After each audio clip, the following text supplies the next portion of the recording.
Good morning, everyone. It's Lucretia here, writer, psychic channel, and transformational teacher. Today is just a very quick video to talk about energy healing and what can happen when you are an energetically sensitive person and you have some kind of energy healing, and what can happen to your body as it tries to catch up with the changes that the energy healer has helped you to make.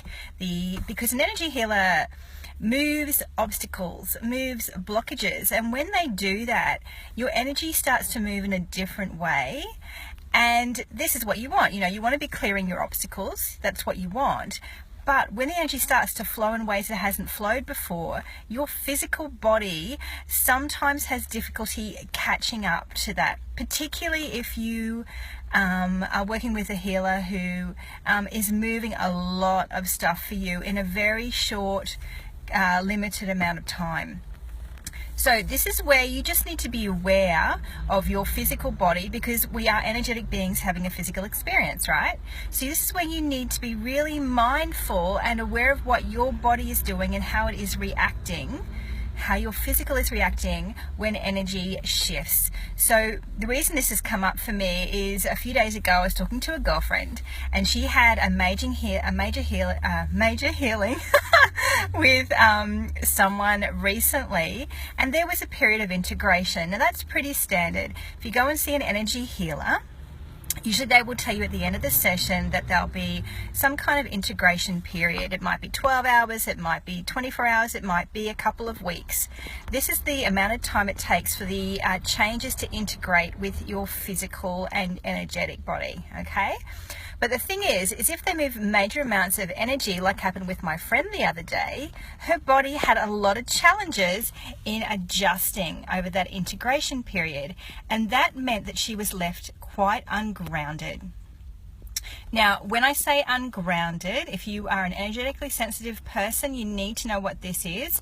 You are ungrounded, you're not in your physical, you don't feel present, you feel a bit spacey. And this is where it can actually be quite less than ideal. If you are not grounded and you're very, very ungrounded, it can actually be quite unsafe for you. And so what happened with my girlfriend the other day is that she said she went and had this healing and it was amazing, and she was doing the integration period, but she became quite ungrounded in the week or so that followed. And then she found she actually pulled out in front of a car. It wasn't doing the safe level of driving that she would normally do. Now, I've actually had similar experiences in the past when I've had major energy shifts through an energetic healer. I've become really ungrounded, and then I've kind of zipped out of my body for a moment because I haven't been present, because I've not been grounded in my physical. So this is just something to be aware of. Now, there's two components to this. The first thing is that when you go and see an energy healer, they will usually tell you what the integration time will be, and they really should make sure that you leave that session with them feeling super, super grounded and in your body. This is the sign of an experienced healer. Okay, the second thing is, and when we're talking about energy healing, for example, I'll give you an example, is kinesiology. Okay, kinesiology is an amazing modality and shifts a lot of energy, gets rid of a lot of blockages. But if it's not managed, because those shifts are so huge, you can become ungrounded quite easily. And that actually happened to me a few months back. So, first of all, your energy healer needs to make sure they tell you, they need to give you some guidance about how long the changes might take to integrate. And the second thing is that they need to make sure that you are really super grounded when you leave that session. You are really in your physical and in the present.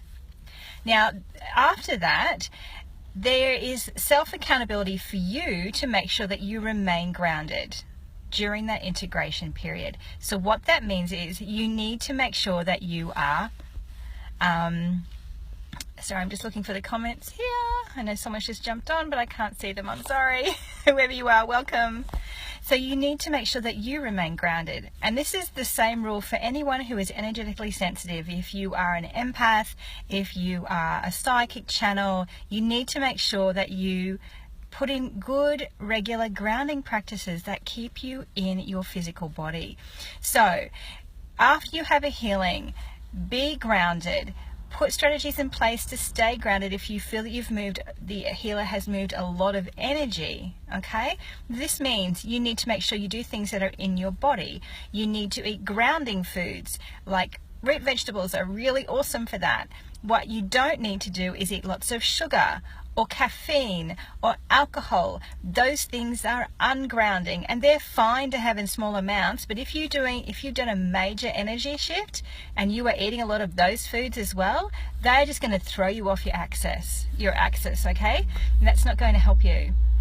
So this is just a couple of tips for you about how to stay grounded and just to be aware and responsible for your own energy after you have healings. Now, like I said before, energy healings, awesome. I love them. They're great for helping you to shift forward, to move into the direction that you want to go in.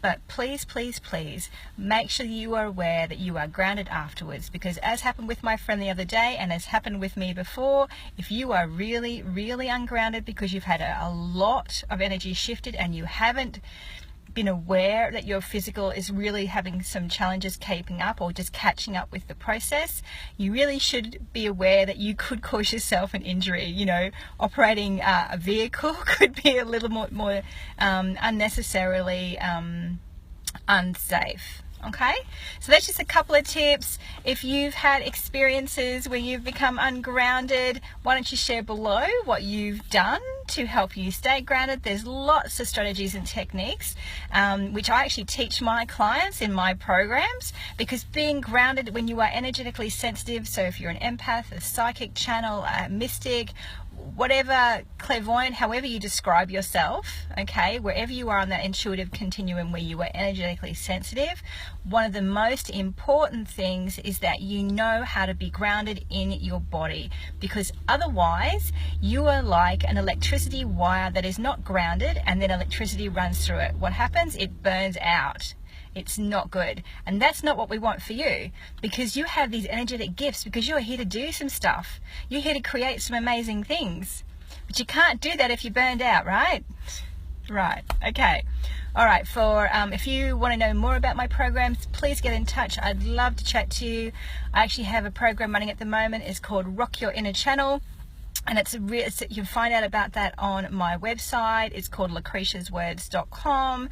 And basically that program is about helping people connect to their inner voice, removing energetic blocks, looking at how we can connect into ourselves and to the messages that are coming to us from all around, and also then helping those women step into their divine calling and being really clear about what that is, and getting super clear, crystal clarity on the next steps forward that are right for you. Anyway guys, I hope you have an awesome day, and I will talk to you all again really soon. Bye for now.